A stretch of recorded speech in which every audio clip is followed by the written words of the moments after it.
We presume, based on the flight path, for landing into Montgomery Field, runway 28 right. It struck power lines about 2 miles southeast of the airport, then collided with a house. We have an unknown number of occupants on board, so an unknown number of fatalities on board the airplane. No fatalities on the ground. We do have a few ground injuries. Been a multi-agency response. The NTSB is sending 8 investigators en route, should be here later this evening, along with representatives from Williams, who are the engine manufacturer, and Textron, who are the airframe manufacturer. We plan on spending today, tonight, and all of tomorrow on scene, documenting the accident site, and then plan on recovering the airplane to a secure location on Saturday. There should be a preliminary report on our website in about 2 weeks. That's ntsb.gov, and then the final report generally takes 12 to 18 months. We're asking that, although we know it was early in the morning when the accident happened, about 3:45, we're asking that if there are any witnesses or people who might have video that might have captured some of the accident sequence, they reach out to us at witness@ntsb.gov, and then any updates for press briefings will be on Twitter, and that'll be NTSB_newsroom. So I can answer a few questions. We have very limited information right now, but I'll try and do my best. And when I ask you, if you could just tell me your affiliation and your name. Matthew Cedar, Fox, Los Angeles. Was the weather system at the airport working at the time of the crash? It's unknown at very early stage right now. It's unknown, but as you know, there's fairly foggy weather conditions. But we haven't got that far yet. Was the tower closed at the time? I believe it was. I believe it would have been closed at 3:45 in the morning, yes. Fairly normal for a small airport like this to be closed. Generally, they're open between 6 or 7 in the morning and 8 at night. So it's too early for right now. We don't have any information on whether they were on an IFR flight plan or a VFR flight plan. So I'm sorry, I don't have that information. Univision Network, are you working on any theories to better the cause of this? No, right now we're just documenting the evidence. That's the only plan right now. Julie Watson with the AP. Can you, I'm sorry, can you repeat your name again?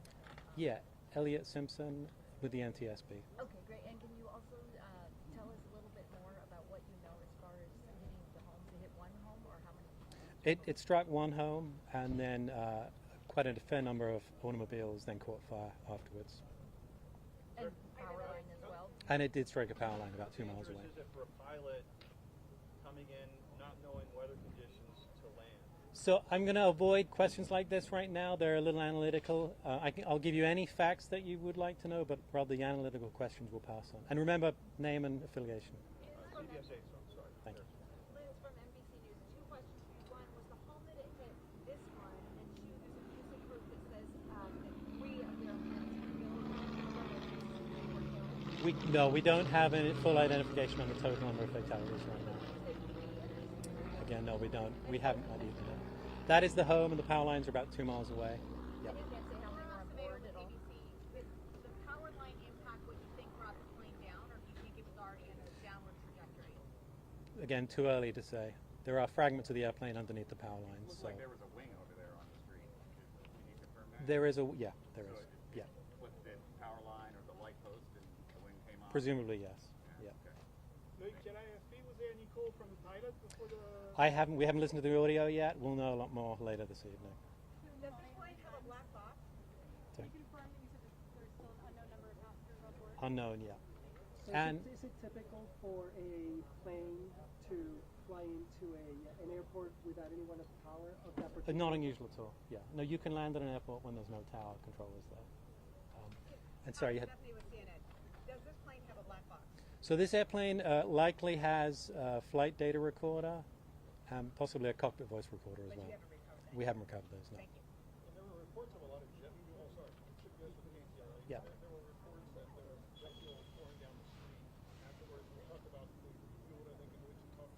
Yeah. How much fuel would have been on this plane? We don't know yet, but we're going to find out how much they would have fueled up. A fair amount. I'm sorry. San Diego.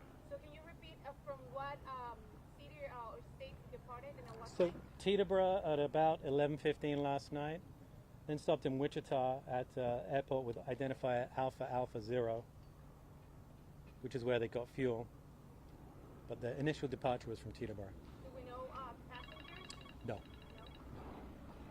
Excuse me. Yeah.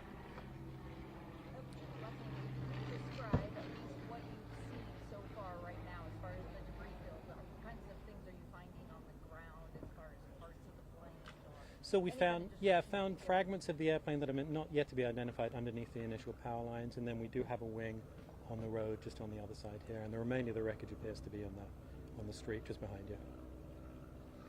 Okay. Quick Great. question, Jessica Vanilla with ABC7. The tail number runway number, can you post that? Yeah, November 666 Delta Sierra.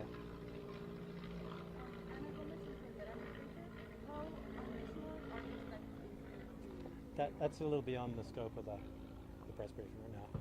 Okay, thank you very much, What time everyone. can we expect the next update from you? Actually, if you check on the Twitter feed, we'll let you know. Probably later tonight or tomorrow morning. Okay, thank you.